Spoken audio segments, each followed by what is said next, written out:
कार्यालय का उद्घाटन किया है। जिस तरीके से पूरे उत्तर प्रदेश के अंदर सभी लोगों की मांग है कि बहन जी इस बार सीएम बननी चाहिए, तो क्या लगता है कि दिल्ली के जो लोग हैं वो उत्तर प्रदेश पर डिपेंड रहते हैं? उत्तर प्रदेश के बाद में दिल्ली में चुनाव होने जा रहा है, तो आपकी क्या तैयारी है?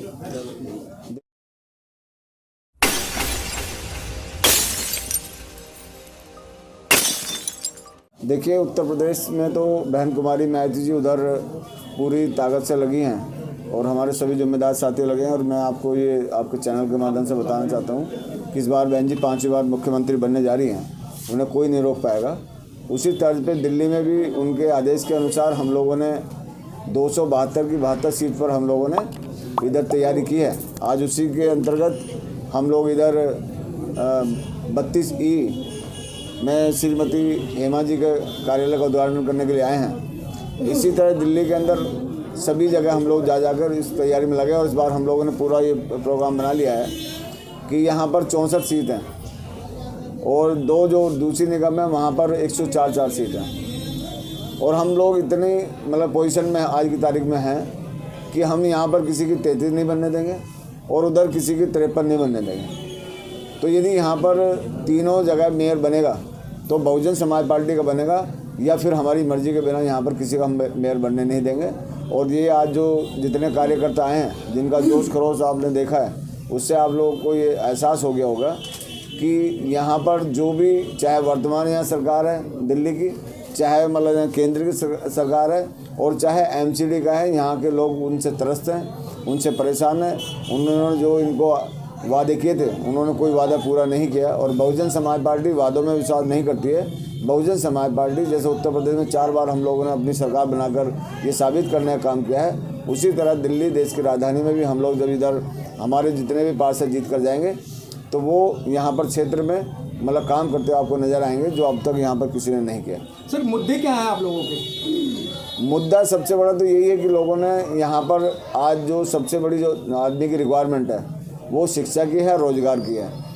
यहाँ की शिक्षा का ये हाल बना दिया है कि आज लॉकडाउन का बहाना लेके या एक कोरोना का बहाना लेकर जो 2 साल से बच्चे आज घरों में बैठे हैं वो ऑनलाइन क्लास ले रहे हैं।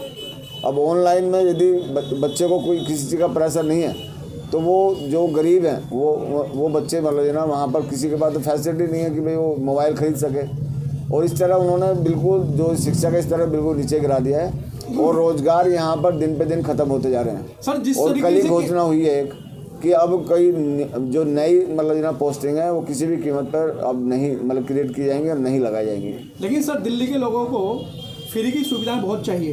बिजली पानी तो फ्री दिया जा रहा है, अधिकतर लोग उन्हीं के गुणगान गा रहे हैं। देखिए, हमने इसीलिए दिल्ली देश की राजधानी में अपने सभी साथियों से बात करके एक नारा लगाया कि फ्री नहीं, रोजगार चाहिए, सत्ता और सम्मान चाहिए। तो फ्री का लालच देके ये फ्री कब तक करेंगे? एक दिन इनको पंगु बना देंगे और जब ये पंगु बन जाएंगे तो वो अपना हाथ खींच लेंगे। फिर ये इनको गुलाम बनाने की प्रक्रिया यहाँ के सरकारों ने शुरू कर दी है। तो और ये देश के संविधान को भी ख़त्म करना चाहते हैं और जो इनका वोट का अधिकार है उसको भी ख़त्म करना चाहते हैं। उनका एजेंडा है यहाँ पर कि नई संसद, नया संविधान। तो यदि संविधान नया लिखा गया तो निश्चित जो वोट का अधिकार, जिससे हम लोग यहाँ पार्षद, MLA, MP बनते हैं, ये मुख्यमंत्री, प्रधानमंत्री बनते हैं, तो ये गरीब के बेटे फिर उसी प्रक्रिया पर चले जाएंगे कि जहाँ से बाबा साहब डॉक्टर भीमराव अम्बेडकर अपने 4 बच्चों की कुर्बानी देकर हम लोगों को ऐसा ये वोट का अधिकार दिलाया।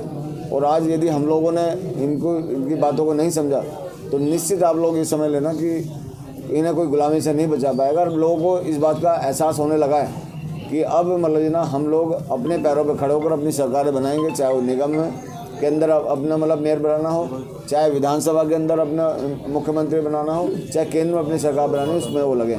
सर, हर समय केजरीवाल के निवास स्थान पर चाहे आशा वर्कर ले लें, चाहे हम आंगनवाड़ी वर्कर ले लें, चाहे हम होम गार्ड के ले लें, सभी लोग धरना प्रदर्शन कर रहे हैं। और केजरीवाल दूसरे राज्य के अंदर जाके आश्वासन दे रहे हैं हम आशा वर्करों के लिए, आंगनवाड़ी वर्करों के लिए अलग से एक मुहिम लाएंगे। तो सर, दिल्ली को नहीं संभाल पा रहे तो अन्य राज्यों में किस तरीके से ये जुमला पहना रहे हैं? देखिए, उन्होंने पहले भी लोगों को मूर्ख बनाया, जनता को मूर्ख बनाया। यहाँ से धन इकट्ठा कर रहे हैं, यहाँ से सरकार, यहाँ का जो उनका टिकट जो लोग जो बता रहे हैं तो वो आसानी से नहीं मिल रहा है। बिना पैसे के वो किसी को टिकट नहीं दे रहे हैं। और बहुजन समाज पार्टी अपने वर्कर को चुनाव लड़ाने में लगी है। और यहाँ पर उन्होंने आश्वासन दिया कि हम जितने भी यहाँ पर जो टेम्परेरी लोगों ने परमानेंट करने का काम करेंगे, चाहे वो DGC में है, चाहे वो आशा वर्कर हैं, चाहे वो मतलब आंगनवाड़ी में है, मगर एक भी काम उन्होंने इस तरह का पूरा नहीं किया। जब दिल्ली देश की राजधानी में वो नहीं कर पाए तो दूसरे राज्य में क्या करेंगे। और इसलिए यहाँ दिल्ली मतलब उनकी तरफ देख रही है, मगर वो वहाँ जाकर लोगों को फिर मूर्ख बनाने में लगे हैं। तो अब मतलब दिल्ली और दूसरे राज्य के लोग मूर्ख बनने वाले नहीं हैं। लक्ष्मण सिंह हमारे बीच में है, दिल्ली प्रदेश अध्यक्ष। सर, क्या लगता है कि अब भगदड़ शुरू हो गई है, दूसरी पार्टी के लोग आपके पास आ रहे हैं और आपकी पार्टी के लोग दूसरी जगह जा रहे हैं। सर, इस भगदड़ से बहुजन समाज पार्टी पे क्या असर पड़ेगा? बहुजन समाज पार्टी पे मैं आपके चैनल के माध्यम से बता देना चाहता हूँ कि कोई असर नहीं पड़ता है। और दिल्ली प्रदेश के अंदर तो बहुजन समाज पार्टी पे विभिन्न पार्टियों के लोग आ रहे हैं, हमारी पार्टी के लोग कहीं नहीं जा रहे हैं। दिल्ली प्रदेश में आपने देखा हो, एक भी कोई ऐसा बंदा नहीं है जो बीएसपी छोड़ के कहीं गया हो। वो सब जो पहले भटक गए थे वो सब वापस दिल्ली प्रदेश में। आज हम 1 बजे का समय दे रखा है, आप यहाँ 1 बजे गया, भीम आर्मी की बहुत बड़ी संख्या में प्रदेश ऑफिस पर लोग आ रखे हैं, आम आदमी पार्टी के लोग आ रखे हैं पार्टी ज्वाइन करने के लिए। तो आप देखेंगे बहुत सारी संख्या में आज लोग ज्वाइन करेंगे। और इसका कोई असर अगर हमारे बीएसपी में हम पे इस बात का कोई असर नहीं होता। बीएसपी तो हमेशा मूवमेंट को चलाती है, मूवमेंट को चलाती रहेगी। और जो नेता जिनका ऐसा कुछ वो है कि भाई हमें कहीं MLA MP बनना है, वो लोग इधर उधर चले जाते हैं। बाकी बीएसपी के जो मिशनरी लोग हैं वो बीएसपी को चलाने में अब भी हैं और जब पहले भी थे आज भी। हमारे बीच में सतीश जी हैं जो प्रभारी लगाए गए हैं। सर, कैसा लग रहा है? आपने तो इस क्षेत्र में काम किया है।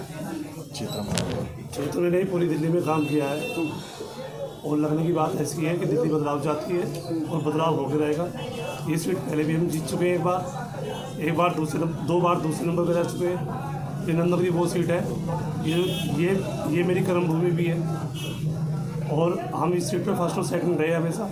और अब श्रीमती हेमा जी मनोज कुमार जी की वाइफ है। सर, आपको इतनी बड़ी जिम्मेदारी दे दी गई है कि आप दिल्ली में प्रभारी हैं।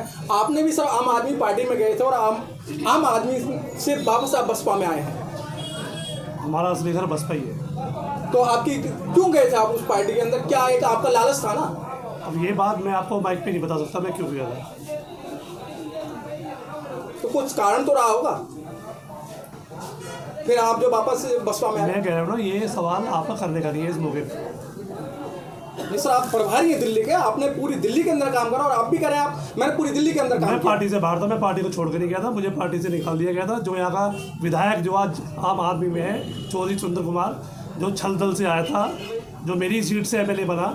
जब मैं पहले इलेक्शन लड़ा, मैं मात्र कुछ वोटों से MLA आ रहा, वो छल बल से टिकट लेके गया, फिर वो प्रदेश अध्यक्ष बना, उसने मुझे पार्टी से निकाला। 3 साल 4 साल मैं पार्टी से बाहर रहा, मेरे को अंदर नहीं आने दिया। और जिस दिन वो पार्टी से बाहर गया उसी दिन माने बहन जी ने बुलाकर मेरे को दिल्ली की जिम्मेदारी दी। और मैं अभी नहीं आया हूँ। पिछले विधानसभा चुनाव में मैं नॉर्थ वेस्ट पश्चिम दिल्ली का प्रभारी था और प्रदेश का महासचिव रहा हूँ। मैं अभी भी हूँ और दिल्ली प्रदेश का प्रभारी भी हूँ। तो जिन लोगों ने बहन जी को गुमराह करके और पूरे प्रदेश का भट्टा बैठा दिया, 15% से लेके वोट आज 1% पे आ गया, और उन लोगों को बहन जी ने बाहर का रास्ता दिखाया। और जो लोग मिशनरी वर्कर थे हमारे जैसे, उन लोगों को वापस बुलाकर मान सम्मान देकर आज पार्टी का मान है। आप लोग देख रहे हैं कि पार्टी का जो दिल्ली में जो आएगा रिजल्ट आपका MCD में आपको पता लग जाएगा। हमारे बीच में हेमा जी भी हैं। हेमा जी, आपका आज ऑफिस का उद्घाटन हुआ है, क्या तैयारी चल रही है? सर, बहुत ज़ोर शोर से तैयारी चल रही है। हम पूरी मेहनत के साथ MCD चुनाव लड़ने के लिए पूरी तरीके से तैयार है। जितना हमारी मायावती जी ने यूपी में जिस तरीके से उन्होंने विकास किया था, हमारी पूरी कोशिश ये रहेगी कि हम अपने वार्ड में भी उसी तरीके का विकास कर सकें, ताकि जैसा सर ने कहा कि एजुकेशन का जो मेन मैटर है कि जो बच्चे नहीं फ़ोन खरीद पाते, उनको परेशानी होती है, वो आगे नहीं पढ़ पाते, और आगे आने वाली जनरेशन जितनी हमारी फास्ट चले उस हिसाब से वो पीछे रह जाएंगे। तो हमारा मेन पहला फोकस उनके ऊपर रहेगा कि उनको किसी भी तरीके से एजुकेशन के लेवल पे कहीं जाके कोई परेशानी ना हो। उसके अलावा जैसी भी हमारे वार्ड की स्थिति है इस समय, वो बहुत ख़राब स्थिति है। अगर आप देखेंगे जो प्रीवियस हमारी जो भी MCD में अभी सरकार है उसने हमारे वार्ड के लिए कुछ भी नहीं किया। कई जगह ऐसे हैं जहां आप देखेंगे कि बिल्कुल स्ट्रीट लाइट्स नहीं है, बिल्कुल रात के समय इतना अंधेरा हो जाता है कि वहाँ कोई नहीं निकल सकता। तो हमारा वो काम भी रहेगा कि ऐसी ऐसी जगह स्ट्रीट लाइट्स लगाना जहाँ पर बिल्कुल अंधेरे की चादर ढकी पड़ी है, रात में लोग निकलने से वहाँ डरते हैं। क्या आप बहन जी के जो उत्तर प्रदेश के अंदर जो कार्य थे आम जनता को बताने में सक्षम हैं?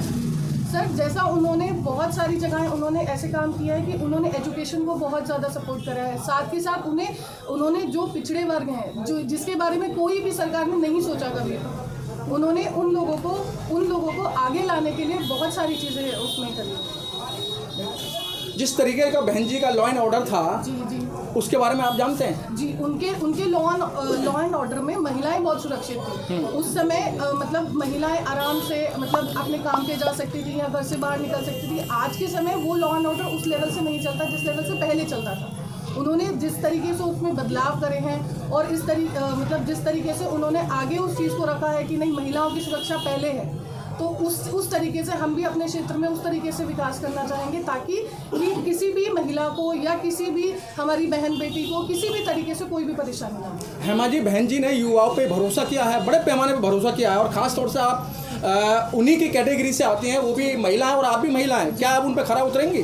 बिल्कुल सर, मेरी पूरी कोशिश ये रहेगी कि जिस तरीके के उनके विचार है और जिस तरीके के हमारे बाबा साहब के विचार रहे हैं, मैं उनके विचारों पे पूरी कोशिश करूंगी कि मैं पूरी तरीके से खरी उतर पाऊँ। ठीक, थैंक यू।